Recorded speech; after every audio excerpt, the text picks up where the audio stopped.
काय करू राहिली समो? काय करू राहिली? कपडे धुवू राहिली? कपडे धुतो ना, धु मग. पप्पाचे कपडे, पप्पा चड्डी धुतो, धु मग.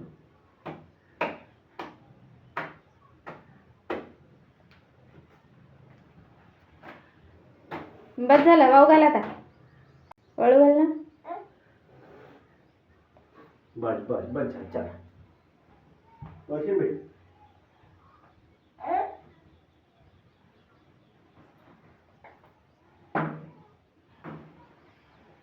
पिळ्या नाही लागत का दिले? पिळ्या लागते ना.